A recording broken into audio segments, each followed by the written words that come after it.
Hi, Greg. Recently, you came up with some new content around ecosystems, how we can think about them and how we can design and transform them. Let's talk a bit about that.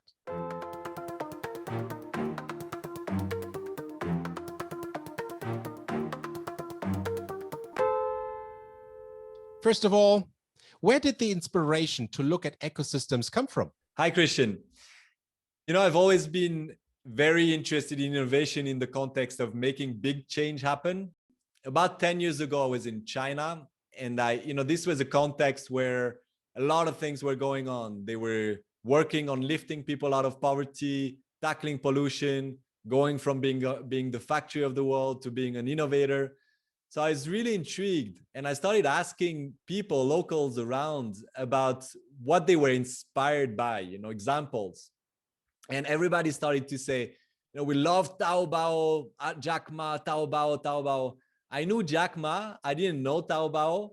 I figured it was the biggest e-commerce platform in the world. It was bigger than eBay and Amazon combined, but it was also a lot more than a business. And that's where I got really intrigued, because it had kickstarted industries from scratch. It had allowed rural villagers to stay in their village, not have to move for jobs to the city. It had done a whole bunch of things like that. And Jack Ma was saying, the key to make all of this work well was to manage the ecosystem. So since then, I kind of got hooked on this term ecosystem and, started to dive deeper into it. There are so many different understandings about what ecosystems actually are. When you talk about ecosystems, what do you mean? And why should they matter to corporates? Yeah, so it's a good question. So the way I like to define it is in terms of how you think about innovation. To me, there's 3 levels of innovation. A first level where you focus on building great products and services, the level of the value proposition. So you take a GoPro, those fancy cameras you attach on your helmet if you do mountain sports, for example. So there, it's great innovation, great product. They found an audience. They have product market fit. It's great. There's another level, which is the level of the business model. So Nespresso is a good, typical case here. Great products, yes, but you have an entire model around the product that empowers the product to have more impact on the market and to differentiate you as a company, to be more competitive. And so I would say there's yet another level, it's the level of the ecosystem. So that's when you're not only innovating at the level of the product and the business model, but you're taking responsibility to change the entire environment around the business. A typical business owner would just focus on an idea and see if the world is ready to accept their idea. Ecosystem leaders don't think like that. They have an idea, the world is not ready, but they take responsibility to changing the environment so that it's ready for their idea. And so it's useful for corporates who are very bold on their innovation agenda, but also for those who are not so, maybe they don't have that many resources to change an entire ecosystem. I think it's always useful to ask yourself, which ecosystem am I part of? How am I in harmony or disharmony with this ecosystem? And how can I kind of fit myself better in that picture?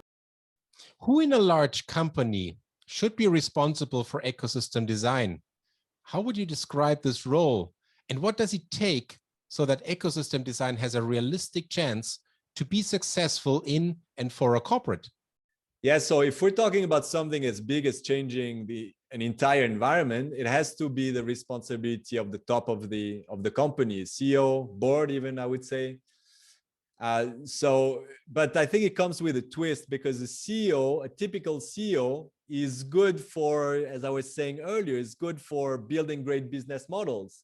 A product designer is great for value proposition. But if you're talking about ecosystems, what I like to think about is that leaders have to embrace the mindset of a mayor, of a city mayor. Why am I talking about a mayor? Because a mayor doesn't look after just the houses in the village. A mayor looks after the entire village.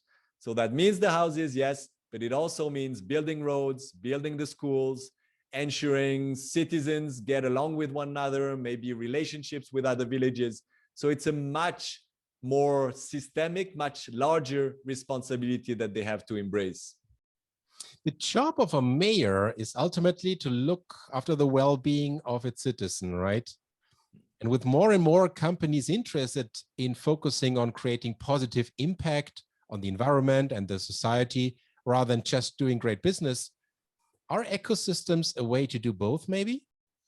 Yeah, so that's why for me this idea of ecosystem is so exciting. So you think about a mayor in their village, they have to care about these things like the environment, societal harmony, and so on and so forth, right? So as a business who wants to embrace ecosystem leadership, you don't only think about your business, so you're not going to go into, going around talking about your products and services.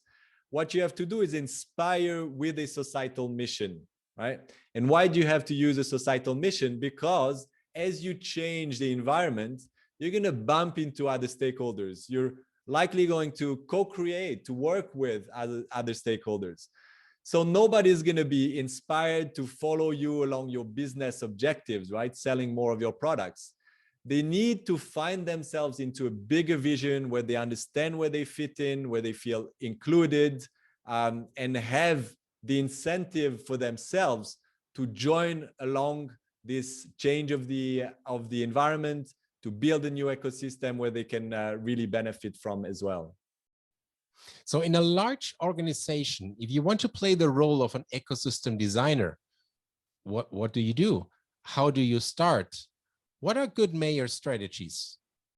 Yeah, mayor strategy is a good way to put it. I like to think of these specific things that these mayor profiles do, and I've seen kind of 4 main things. Now, list them here for you. The first one is to not feel loyal to the current way of defining a sector or an industry, and to feel free to redesign the boundaries of the ecosystem, redesign the way you're going to add value, and in particular, feel free also to pull new partners, unusual partners into the mix so that you can deliver on that bigger societal vision. You also have to take care of the infrastructure of the ecosystem. Typically, if you're trying to change something at a systemic level, you will see that there is no infrastructure, whether it's digital, physical, or even an organizational, a way of working together. Typically, it's going to be missing, and you have to take that responsibility of building it yourself.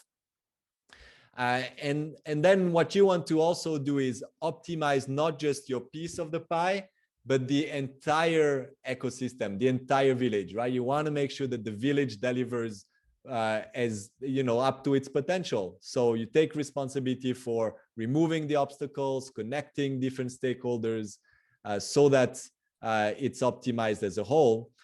And one last strategy is that even if you're building the perfect village, it doesn't mean that stakeholders are going to join you, because it might look good on paper for them, but they have their own reality of struggling to transition from the old world to the new world you're talking about.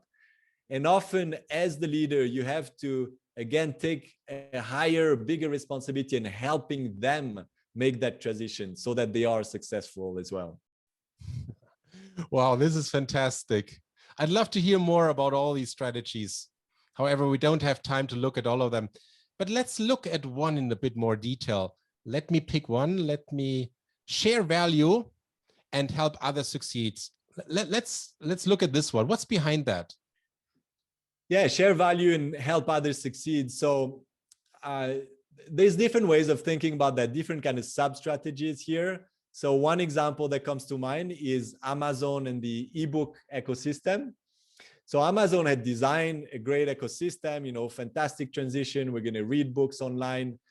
And then they had to convince a key stakeholder, the publishers, right? And the publishers at first, they were not willing to join, because for them, it meant going from having a margin out of a book priced at $25, a print book, to a digital book priced at $10. So it would completely disrupt their business model.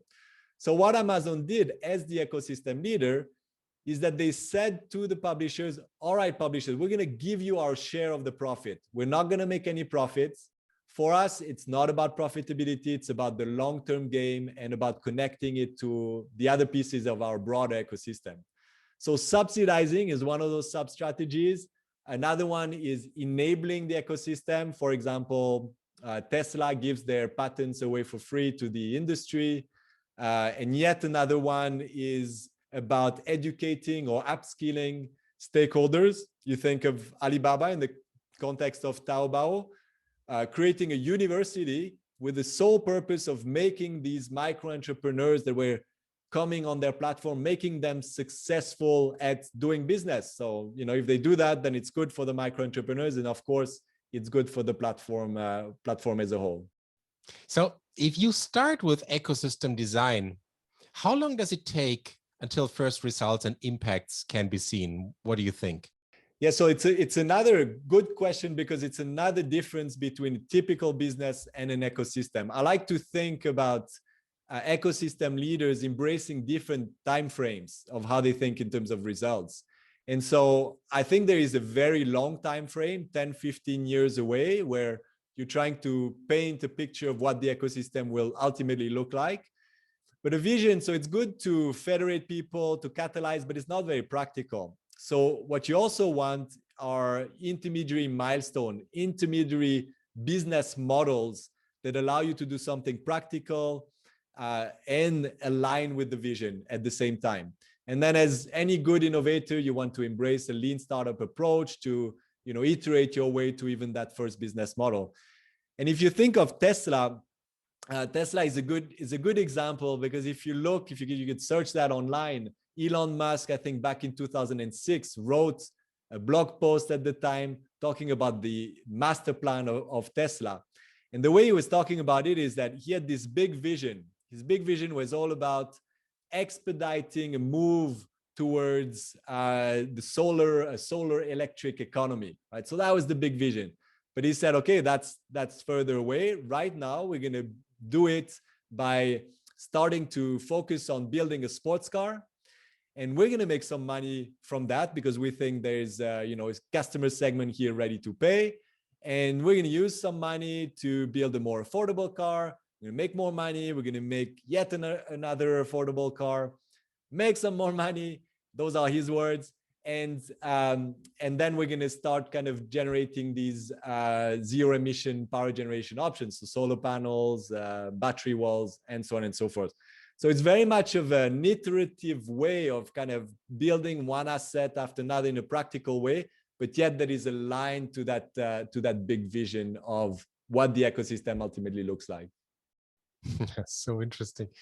So if you bring it all together, everything what you shared today, what is the key takeaway about ecosystems that we should remember from this interview today, Greg?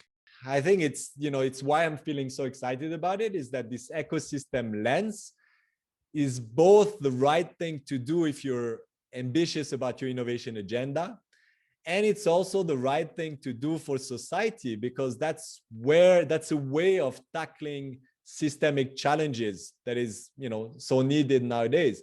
And so it's not this trade-off for, am I going to be in business or am I going to do something good for society? It's really an opportunity to bring the two together. So I think that's why I'm so excited about it. We can feel that. Thank you so much. That was very, very insightful. Thank you so much for your time. Thank you for that interview, Greg. Thanks a lot, Christian.